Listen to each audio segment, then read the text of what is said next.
Hello.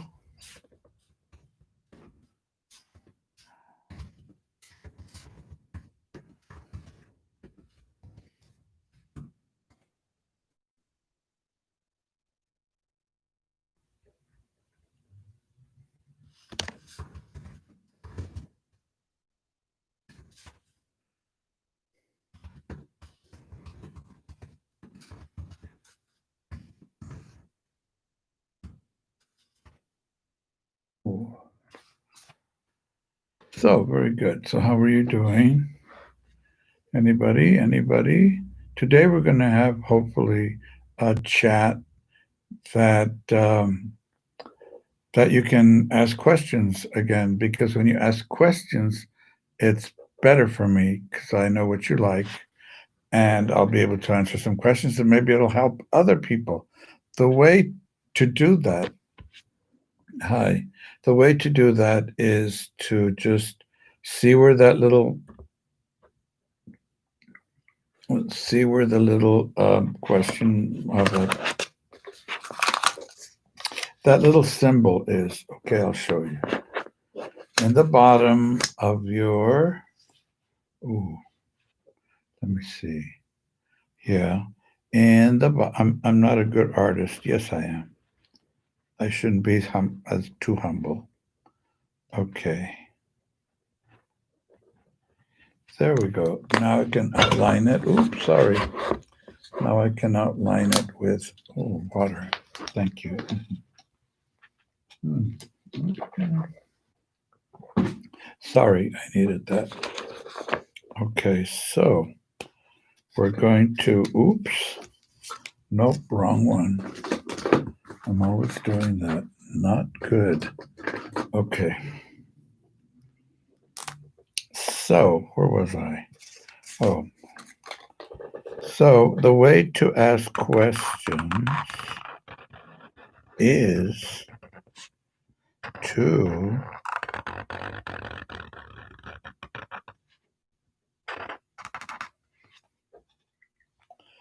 see right here. Here, let me move out of the way. See right here. You'll see this little symbol. Okay. See that little symbol? Just press on it and then you can write messages like this. Oops. And then you write a message and then you push return. Like, for instance, hi. And then you not return, but then you push on the little, it looks like a little bug. So it looks like, I will show you in a little while. Down like this, then down like this, and up like this, and down like this, and up like this, like that. Okay, then you'll see a little thing that looks like this, and then you press it and it sends a message like I'm going to do right now. Okay, so now I have my little, oops, I press it and it says hi. Oh, so this first, you press that right here on the bottom black board. Well, it's not black anymore. It's see-through, but it used to be a black banner like thing. And then after that, a little on top, it has like a little bug, and you just press that, and you'll send me some messages. See, it's very easy. So send me questions that you need.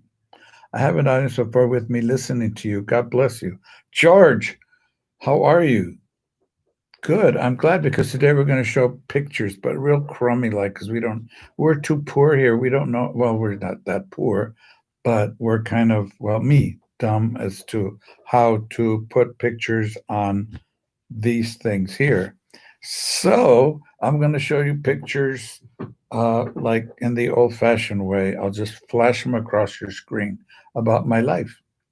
So, George, boy, it's been a while, hasn't it? Well, I don't know because I don't read all those little notes most of the time. Well, I do, but ask questions. It's question time. We're not zombies. So I hope you ask questions. If you don't know how to write them here on YouTube, it's just right here where it says Corpus Christi Church, and then it says say something. So you push that, and and then you have this little blinking light, a little blinking line, and then you put in a question and you just press this little symbol too, and then it flies over to me, and I'll be able to oh, Adam, usually Adam was my all the way from New York State. Oh my God. We don't get our visits from our priest. I know elder care home. You own an elder care home? I want to go there. Okay, so New York State, yeah, but be careful. Remember, don't let anybody in unless they take temperature and then they don't have the virus, because it's very dangerous. You know that, especially in homes for the elderly like me. Okay, what was my favorite show that I've ever done? Adam Fry, you're not going to believe this. Did you see West Side Story, Adam? Adam, answer me. Is that Adam Fry, my technical genius? He was the one that I used to torture so much, the poor guy. I don't know how he could take it, not knowing that I was bipolar. I was pretty rotten. So yeah, so that was my favorite show. Wasn't it fantastic? Somebody that did the piano practice for us when we did West Side Story said, without knowing who we were, 10 years later, she said, "Oh, we used her first play called uh, The Wiz," and or The Wizard of Oz. And she said, "Oh, there was this play I saw many years ago, and it's the best high school play I've ever seen." And that was West Side Story. And then I go, "You know what? You played for us." Then she remembered, "Oh, your father Jesse, stuff." And the choreographer was, oh my God, I forget her name. What was our choreographer's name? She was amazing. I told her I want the choreography to be just like the movie.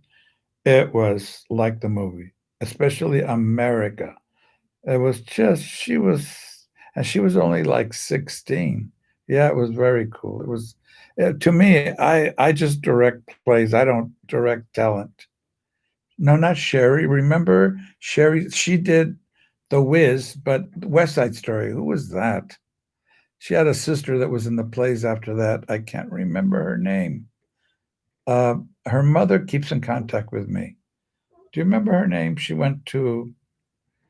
was fabulous, really. She played a boy's role. Remember Jessica? Yeah, exactly. Thank you, Adam. Jessica was so fantastic. Well, I'm going to show you pictures right now after we say a little prayer to dedicate this hour to God, because that's what we do. Prayer is just conversing with God. You know, having a nice conversation with a friend. You talk to them, they talk back, and we don't listen to God sometimes because he always talks back. We just have to listen. Okay, God, what do you have to say? And then he talks to you. I mean, he's not going to blah, blah, blah, but he's going to in the ear. And he does. And sometimes, yeah, like at St. Paul, he scared the living out of him because he was walking or riding. We don't know, but they depict him in paintings like he's on a horse, because it was popular in the 15th century, 16th century, 7th to paint people in horses. So that's why we think he was on a horse, but he just dropped. He could have been walking. We don't know. But that's not important. The important thing is that Jesus talked to him. Talked, and he goes, "Oh no, who are you?" And he goes, "I'm the one you're persecuting." And that's why we say we're the body of Christ. That's one of the reasons, because Jesus said, "You're persecuting me." He didn't say those Christians out there that you're throwing in jail and killing them. He said, "You're persecuting me." That means we're the body of Christ, together with Jesus, who's the head of the body. That's pretty cool. So, yeah, that was a great show. Thank you, Adam, for reminding me. But then let's ask questions about religion. Anything you wanted to ask, but were afraid to ask. Sounds like a book many years ago. Everything you wanted to ask about religion, but were afraid to ask, was about something else. But yeah, ask anything and I will answer it for you, hopefully, with the extraordinary knowledge that I have of religion, because I'm a priest, I'm supposed to, but not all priests do. I don't know why, but it happens. Or they're too conservative. and they hate the Pope and all that. I love the Pope. He's so cool. He's the best Pope we've ever had up until now, of course. He's for the poor. He's for the poor people, for the people that can't defend themselves. And then they attack him. Please. Okay, so yeah, if you have any questions, please and ask them. But it's nice to have people all the way from New York State. Wow. Wow, that's nice. What part of New York State are you at, George? If you're still there, what part of New York? Because I love New York City. I know that place right and left. Don't ask me why. But well, we lived there. Not in New York, but in New Jersey. New Jersey. So anyway, today we're going to prepare you for Sunday. So, oh no, there's Soko. I haven't seen you for a long time. Soko is my tocaya because my name is Socorro too. That's a very sad thing, but my mother named me a woman's name. Well, there's a lot of Guadalupes too, you know, Lupi Lupi. But my name is Socorro. My name is Jesse Socorro Lorenzo Montes Francisco and all that stuff. I'm in Hornell, 1 hour south of Rochester. Oh, close to Penn border. Very nice. I will write that down and look it up. Okay. I will Google it. Okay, so long time no see. Yes, where have you been, Soko? She says, long time no see. So yeah, so let's talk about what we're here to talk about, holy things. And that doesn't mean, you know, little folded hands and all that. Holy things means that they're dedicated to God, that they're sacred, and it's fun too. God had a lot of fun. Look at all the animals he made. Funny, some of them. Either their necks are too long, like the giraffes, or they're kind of goofy looking. You know, but they made all kinds of interesting little things for us to enjoy life. Talk about them. What about human beings too? Wonderful human beings. Okay, let's go to the 19th Sunday, which is this coming Sunday. And we already took the first lesson yesterday. Okay, it was about kings and what God um, talking to the people. You know, about how we can sometimes see God even in very quiet times. We usually want to see God in storms and lightnings and earthquakes, and we do. That's why most people go to church after a while, because the big, huge earthquake, and the next, you know, everybody is religious. But no, it says there in the first reading, just to go over it a little bit. Um, eh, See, we take the readings, the first, um, the first readings now, and then we're taking I mean, we took the first reading yesterday. Now we're taking the second reading today, and this is the letter of Paul to the Romans. And remember that Paul hadn't met the Romans yet.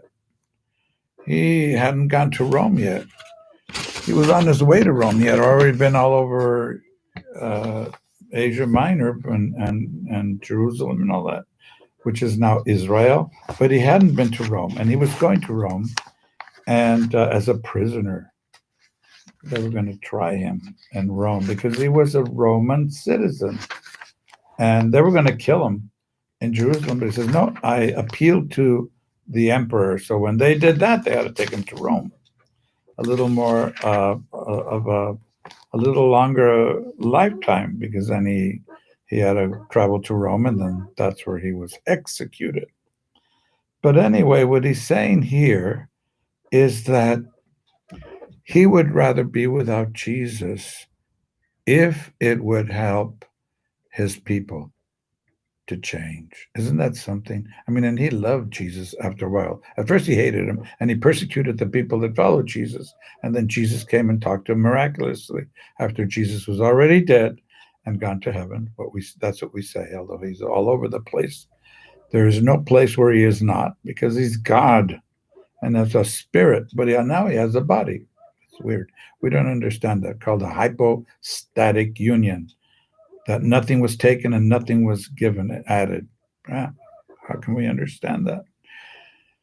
So he's saying, because he's a Jew and the Virgin Mary was a Jew, and how much history do you think we should pay credence to in the Old Testament?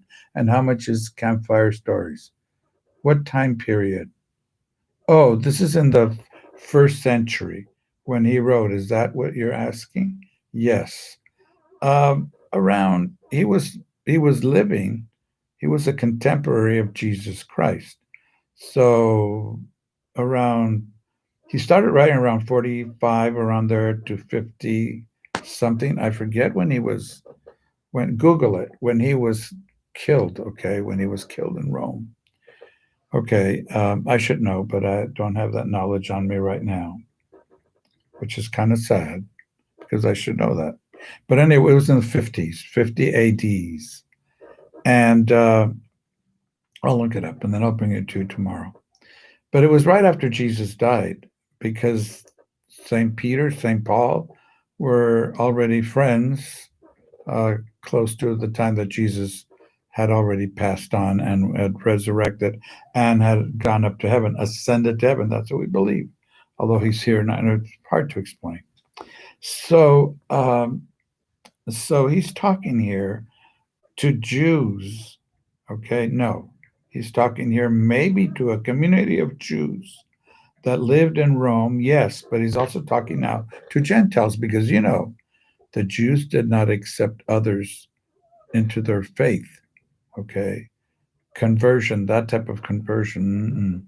There were people that were non Jews and they stayed on their own, and we're the Jews and we stay by ourselves here.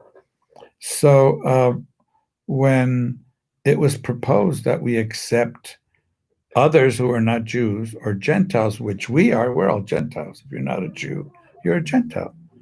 And so when they started accepting this, because mainly St. Paul, he goes, hey, wait a minute, I'm a Jew, but then I think we should accept Gentiles, they're God is universal.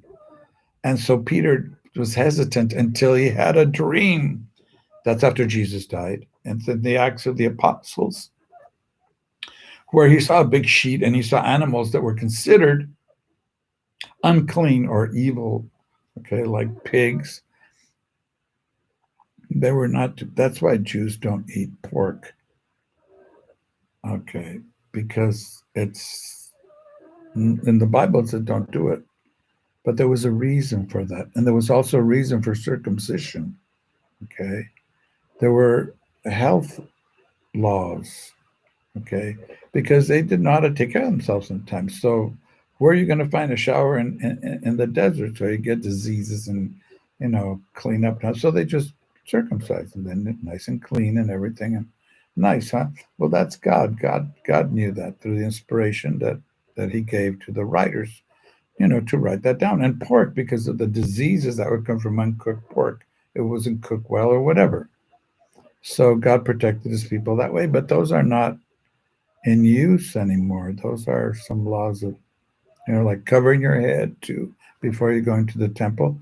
It says in the Bible, and women don't do that anymore. Those are cultural parts of the Bible, okay, that we don't follow anymore. Or like, for instance, don't shave because it's like being effeminate. Well, hello, we don't do that. That's not a thing we do now. Those are things of the past. They were cultural things, but then there are things that don't change, like that God is holy, God is one God, and then later on in the New Testament, that three persons in one God, and things like that. Those are unchangeables, and that there is a morality. The being a good person, the laws don't come from only us. They mainly come from what we call the natural law. They're there, okay? Otherwise, what would it make sense that I want to go kill somebody? Why can't I? There's something here, okay? There's something in humanity, okay, outside of us that says don't do those things. So we call that the natural law, okay? Well, that's putting it very simply, okay? But here, somebody asked a question, so I'll go directly to it. How much history do you think we should pay credence to in the Old Testament and how much is campfire stories. That's a good way of putting it. Okay. Most of the stories that we tell today happen. And because they're on the internet immediately, we think that's the way it was in the old days. Well, not all of us, because all of us didn't have the computers before that we have now, the Instagram and the Insta that and the Facebook and all that. So it happens immediately. So there's no idea that in older times it was talked, like you say, around a campfire. And they would tell stories and stories and stories. But then some of the stories were fables, and some of the stories were about their ancestors. Different, okay? But what are the stories that they told first? Most likely about their ancestors. When grandma was here, when our great great great uncle started this city, and that sort of stuff. And that's what happens usually when you have nascent nations, just beginning nations or kingdoms like the United States. What do you think were the first books that were written after the Revolution and partly during the Revolution? It was about the history of the United States. Hmm? It wasn't about Paul Bunyan and Johnny Appleseed and Ichabod Crane and the headless horseman and things like that. Those came later when they had time to write those stories and be creative. And the same thing happened in the Bible, except the way we put the Bible together, because the Bibles are just separate books. And someone comes in and puts it all together and says, "This is it, folks." The Jews did that in Jamnia in the year 92. The temple had already been destroyed, and they got together in a little town, kind of north west of Jerusalem, and they declared, "These are the books of the Bible, of our Jewish text." And they excluded some of the books that we include. It's kind of interesting, isn't it? And so the first stories of creation were, yeah, around campfires. They would say, "Oh, do you know this? And do you know what happened?" And then the evil things came in, and they made up stuff. Okay, like, what's the worst thing that could attack you in the desert? A snake. So they go, "Oh, and the snake was a symbol of this and that." And yeah, the first really historical writings were about Abraham. And even then, there's a little mixture of storytelling that's really not historical in a sense. Okay. It has to be interpreted. But yes, that's when we can say there was an Abraham. And he was not a Jew. He came from the city of Ur, close to the Mesopotamian area. And they came over this way without knowing what was going to happen to them. Now, it's just like saying to your family, "Okay, guys, we live here in LA, but I heard this voice or something that's pushing me to go to New York and preach this God that even though we have all these little gods here, this God that's over everything told me to leave my job, leave my friends, and go to New York. Would you do that?" Sheesh. And that's what Abraham did. That's why he's the father of faith. Faith, trust. He was really trusting in this thing or whatever happened. We don't know how it happened, but he was the father of the Jewish faith. And so, about that time, that's when we really start talking about history.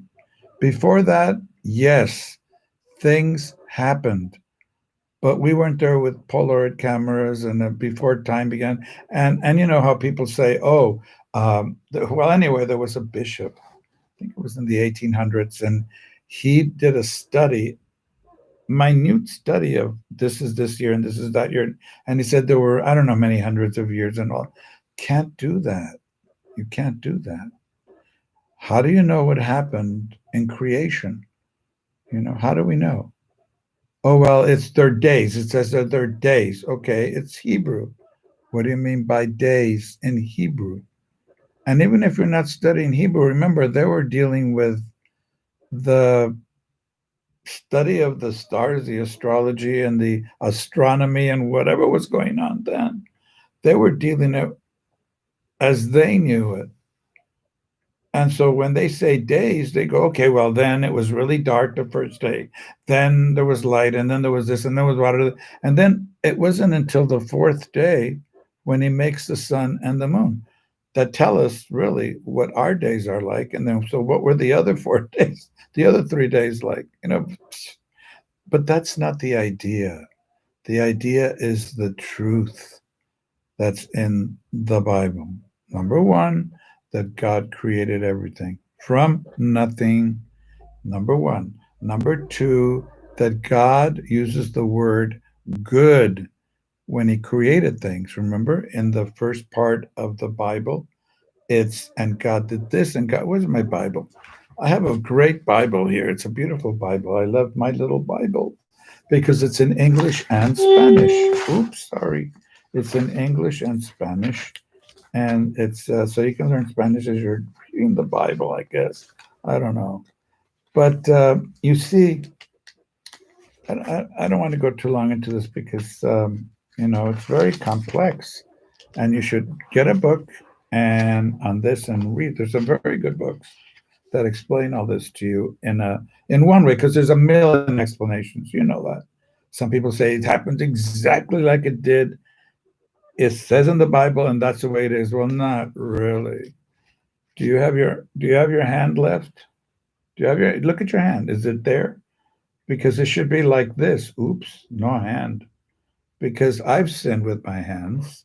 I've taken things sometimes, or slapped somebody, or never, given anybody the what when I'm angry in the traffic. But we do things like that with our hands. So it says, if you do anything bad with your hand, cut it off. And what about your feet? You go that Jesus said that. And then you're going to places where you shouldn't be going, or you're kicked little dogs and all that, and that's not good. So cut it off. And then your eyes. Oh, if you look at anything in the computer that's kind of like porny, you know what I mean? Pluck your eye out. That's what it says. That's not what Jesus meant. You have to understand the mentality of the Jews. And how do you do that? You read tons of their literature from that time. Let's say this is my room, okay? And this is a little book of the Bible. Well, there's materials that could fill my whole room if the books were that small that are not the Bible and were written during the time the Bible was written, all during those times. So really good students would read all that other literature was pagan or, well, secular and maybe religious of other religions. And you read all of that. And then you realize, oh, this is what they were talking about also in the Bible, because this is what they were talking about in all the other books about this certain little thing in the Bible. And so that's the way it's a huge study. I remember one guy was studying one sentence, okay, in the Bible that was very crucial to some type of, to understand the rest of this book. And so he had his whole wall filled with books and books and books and books and books and translations of ancient texts. And there was a fire and everything burnt down. Can you imagine? His whole life was there. And they asked him, what are you going to do now? Well, start over again. Well, try to remember. It's amazing. So that's how we figure out things in the Bible. Okay. Now it says here, let there be light, let the waters below, and now let's have so it's 1, 2, 3, 4, and then the fifth day he says, let there be lights in the ceiling of the sky, separating the day from the night, and let the lights in the sky shine above. And therefore he made two great lights, the greater light to govern the day and the smaller to govern the night. Okay, the sun and the moon. Well, what happened the previous 4 days? What kind of days were they? We can't do that. And that's not what it was meant to be. Because, there's two stories of creation in the Bible. You know that. The first one goes from chapter 1 to chapter, let me see where it is. dear God, dear God. I think it's chapter 2, verse 4, A. Because see what they do in the Bible, these people. Okay, let's put it this way. There were no numbers and in the Bible before as chapters and verses. There weren't. It was till Stephen Langford in the 6th or 7th century, around there. He made chapters, and somebody else came and did the verses. But there were no chapters and verses before. It was just written down like that. And you want to hear something else? There was no punctuation as such, maybe end at the end, but there was no punctuation. So when Jesus tells the man at the cross, he says, the man at the cross goes, oh no, it's that guy again. Hold on. Hey! Stop. That's that poor man. He's having a hard time. He's a street person and he likes to scream obscenities at everybody. And he's cussing out right now. Well, anyway, let's try to go over him with my loud voice. But I have to go through this all day in my little office. This man, just cussing. So where were we now that he's screaming in my ear? And then we have these beautiful glass windows. They don't make them like this anymore. So yeah, pray. So yes. So let me take off my hearing aid so I don't have to listen to him. Oh dear. So here, hold on. Let me go silence him a little bit. Oh dear.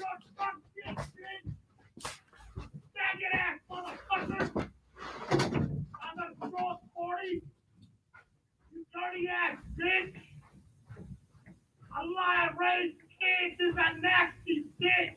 Oh, dear. My jaw faggot.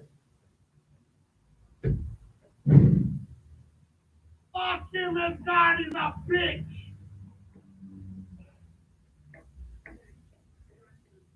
That motherfucker threw dirt in my eyes.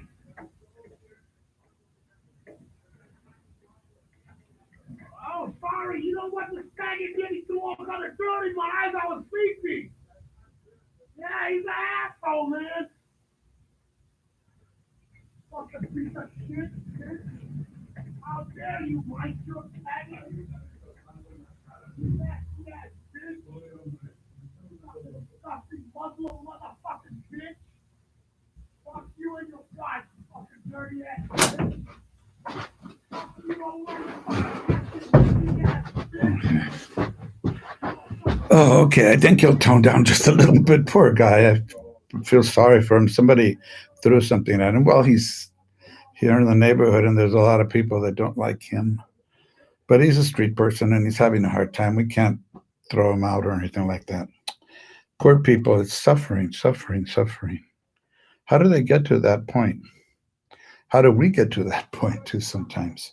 So anyway, we were talking about, there's two stories of Adam and Eve. The first one, it's easy to figure it out because it says here, the first one, it's talking about God did this and it was good and it was good. It's a poem.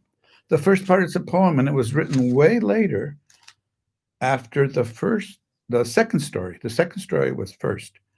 And then they looked at other writings of their books and they said, look, they have poems in front of their books. Why can't we have ours? Like the Egyptians introduced their books and why we want one too. So they wrote this poem.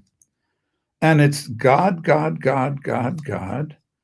And then all of a sudden, when you get to chapter 2, verse 4, the second part of it, so it's verse 4a, is part of the first story, the poem story. And then verse 4b is the new story, the story of Eden.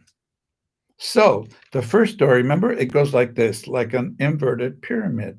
Yes, it goes in the beginning, and then creation, creation, creation, and then man, an inverted pyramid. And this other story begins with God formed man. And then he starts creating, creating, creating, creating. Then it's like a pyramid. Okay. Interesting. And then it's not God anymore, which is a newer title for God in the Jewish faith. which was like Elohim. They would make up words, nonsense syllables, because you never pronounce the word Yahweh. Oops, I did it. No. If there was a Jew right now, I'm sorry, okay? Because one of our kids, we were used to use that word a lot in catechism and all that. And one of our kids from St. John Bosco Technical Institute, or Don Bosco Tech, he went to his rabbi and said, Rabbi, what does mean? And the guy nearly tore his clothes apart. And that's what Jews do, rip it apart like they did in the Old Testament. He didn't do that, but he was so upset. The young kid came up to their father. Oh, God, he says, he was screaming at me. I said, I'm sorry. We're not supposed to. In fact, they finally took it out of our hymns. Nah, nah, you know, we are dear. That song, they took the why God. You're not, it's because it's so holy, the name. And they don't pronounce the name of God. They make up some nonsense syllables. Well, they're not nonsense, but they're just syllables so that you won't pronounce the name, like Elohim, and Adonai and all that, but they don't say the W, the Y word. Yah, you know what? I'm not going to say it. But that's what it said in the second story, beginning on 2, chapter 2, fourth. Look it up in your Bibles and you'll see. All of a sudden, it's not God, it's Lord God. And now it's not talking about a God in a poetic, beautiful way, but it's talking about this God that has little fingers and he's playing with clay because it's Adam, Bershit Adamach in Hebrew. It means God made man out of moldable clay. Well, God doesn't have any hands, you know that. So we're talking about it anthropomorphically, that it's like God becomes like man. It's the only way we can talk about him. There's no other way. Try to find a way to talk about the most amazing, you know, being in the universe, the number one, the one where he's everywhere. There's no place where there's no God. It's everywhere. There's nothing he doesn't know. He knows everything. He created everything out of nothing.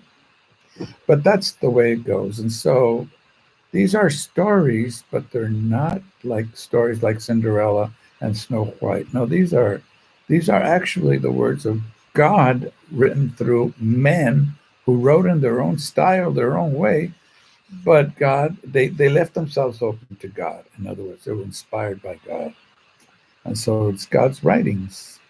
Well, I don't have time to go very deeply into it, but yes, there's a lot of history in the Bible, but then you also have to be careful because um, there's a thing called apocalyptic writing, and that's like in the books of Daniel and all that, where you see big hands coming out and writing on the wall and all that. That's called apocalyptic writing. Okay, that it's injected into the stories of historical figures, but it's a little bit kind of, well, it's beyond our comprehension sometimes, and you could say, did it really happen that way? And then you say, well, does it happen today like that? Well, miraculously, yes.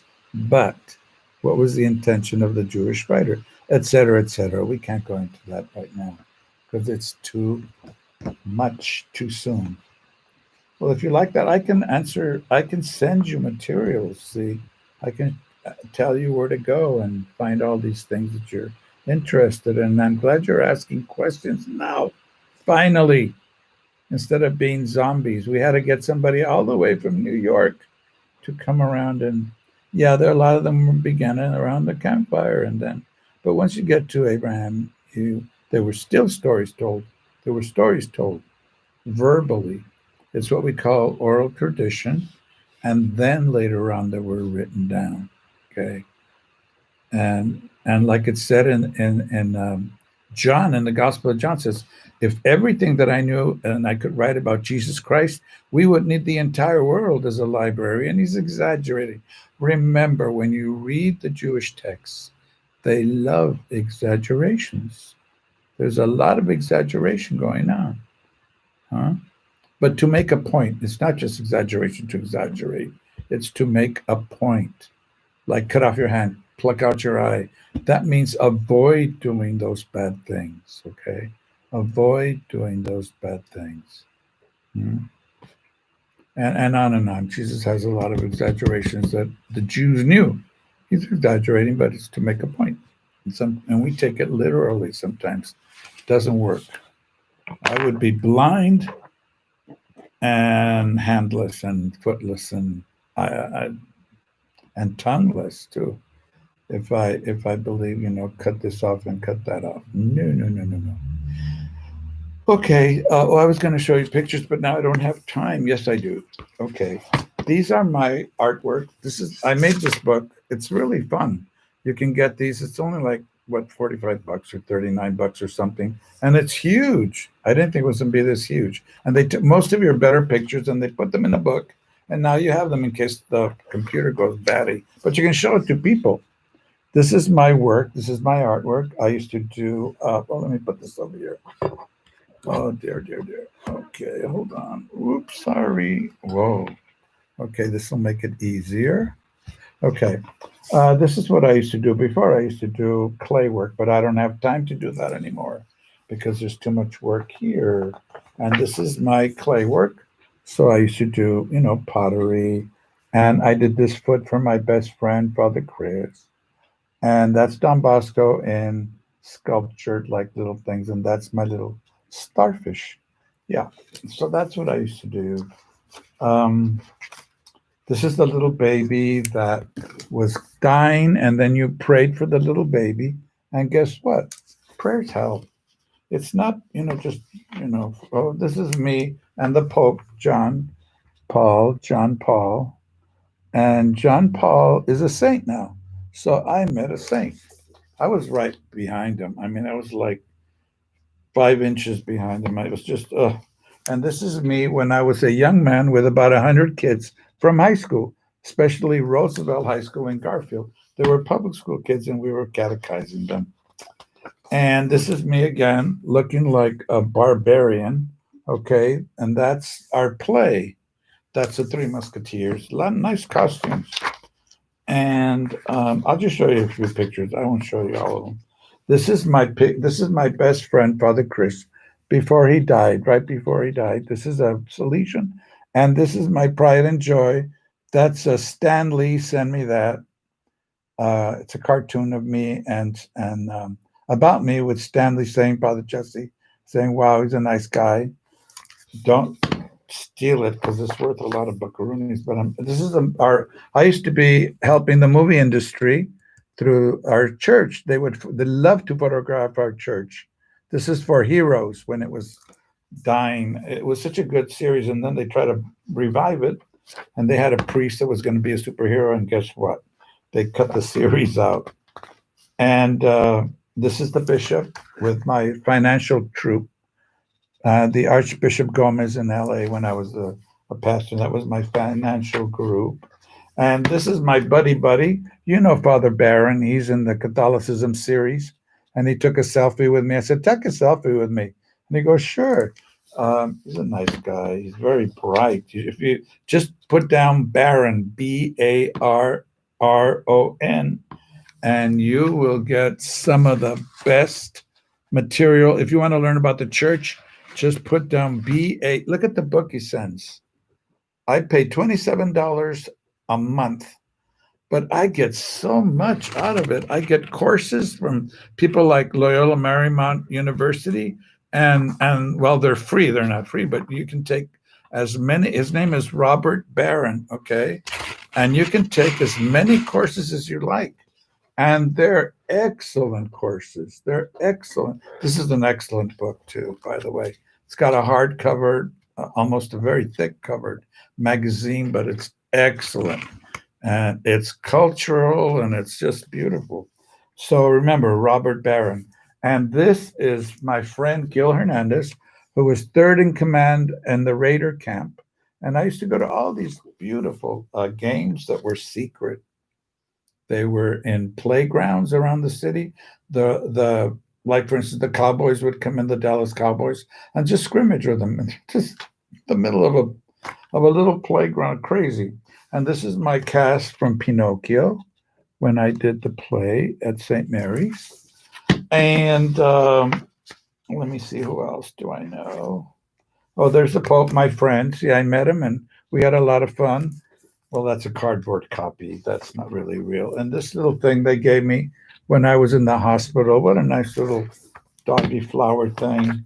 And this is a friend's dog who passed away. Poor little baby Ginger. What a nice little dog. Uh, this is my creation for our church on Our Lady of Guadalupe and Christmas. Oh, no. Oh, this is when somebody gave me a trip to Fatima. I'm ever so grateful. Look at how many people. It was 100 years since the sun came down, the miracle of the sun, and I was there. So I was very, very fortunate. And this is me suffering in the hospital, and my cast of the Miracle Work was a wonderful play. The kids were just wonderful. They were an excellent cast. This is my mother. I'm not going to show you my face. Oh, that's ugly. That's when I had a horrible time in the hospital. That's ugly. But this is my mother's work. She used to do ceramics. She won first place at the Pomona County Fair. She was very talented. I get the talent from her. And then these are my little kitties. I take care of them. I used to hate cats. But now I love my little kitties, and they're in my room right now. This is my best friend, Father Christian Wirtz. That's when he was young. This is when he was older, and he died young. And I cry. This is him again with little Linus. This is me looking like a Hawaiian God only knows what. And this is my boss. That's Father Tom. And we were both welcome. Well, I was welcome. That was my welcoming day. This man here is Daniel Ariga. Do you know Daniel Ariga? That guy right there? He's the one that made the Coco figures. He's the one that designed Coco for Walt Disney. And this is, I hate people that put down Halloween. It's not a devil thing. It's just, especially priests that come from the other side of the border. They're anti, I don't know what's wrong with them. They should stick to when they burn Judas on that day, and they don't say anything, but then they make fun of our Halloween. But look at how beautiful. See the little archangel, and then Saint Rose of Lima and Saint Catherine, the Queen, and then the Juan Diego and all. You can do that. You can make little saints on Halloween if you're all scrupulous about having fun. And there's again my I framed it, my Stanley. This is my brother. He's right behind a millimeter, whatever, cannon, and he was only 16 and a half during World War II. That's my brother. Isn't he good looking? He was 16 and a half when he landed in Normandy because he ran away from school. He did. Horrible. This is one of my art pieces here. Jesus with two couples walking with them and loving them and all that. And this is my director when I was playing 52 pickup. He didn't know about that game. You know, you throw the cards up in the air and say, okay, pick them up. Then I felt sorry for him and I picked them up, and then I couldn't get off the floor. They had to help me get up from the floor. And this is my mummy, and son on my ordination day. Is that amazing? These are my two little kitties again. They're spoiled, really. They're spoiled kitties. And let me see, what else do I have? Oh, this is Our Lady on Memorial Day weekend. We kind of like made her very American, even though she was Jewish. This is my ordination day picture. That's Bishop Moreno, and right next to him is my picture with, who's that? Cesar Chavez. That's me, believe it or not, that handsome dude right here carrying those books. Next to one of my best friends. He was the, one of the leaders of the Black Studies group I was in, even though I'm not black, but I'm minority. Well, this is me. They don't believe I was in the Olympics. This is me in the Olympics. Guess what sport I was in? Translation. I was an interpreter. This guy was, I took the wrestling venue. It was the Anaheim Convention Center. Yes. And what else? This is my little kitty, and she's doing yoga in the chapel. She's praying. See, she's in the yoga position, the lotus position. This is you know who. This is this is lady here was shot in El Paso, and when one of our parishioners is her cousin. So there's Trump. Well, you know, he did something nice. These are my nephews and nieces, my favorite nephews and nieces. Their husbands or their wives. There's three boys and three young and two young ladies. This is my favorite team, the Rams. But then I had to go to this game. This is one of the rooms, the executive rooms, and they had tickets from the diocese and they invited us.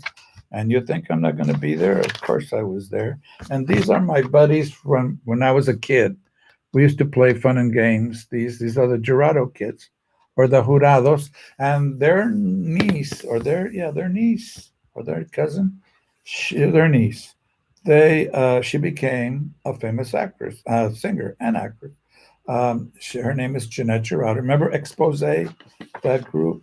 This is the mother of Father Tom. Poor thing. She passed away. That's Father Tom's mummy. And she passed away. Unfortunately, his dad passed away before his mama was, she was really sick. And then before his dad passed away unexpectedly. So, right 2 weeks in between, it was horrible. Then this is my trip to, I'll stop now because I should have stopped about what? About 15 minutes ago. But these are all Jewish history pictures. And then I don't know why, but somebody put us in the newspaper because here in the parish I started three three groups, um, three theater groups. So anyway, that's my life. Just only what 5 years. A lot happens in 5 years. You know that. I've been very fortunate. Well, not really 5 years, more than that. The Olympics were in 1984. Ooh, more than 5 years. I'm just saying that because I don't want to be that old. I'm only 75. So, anyway, well, I'm glad you're all here. I guess those people from New York fell asleep. George, are you still there? Oh, that's funny, George. How much history? Yeah. Okay. Well, thank you for coming, and I'm glad you were here for a while. And see you later. Be good. I stayed too long today. It's not good. Bye bye. Be good. Hasta la vista. Bye bye.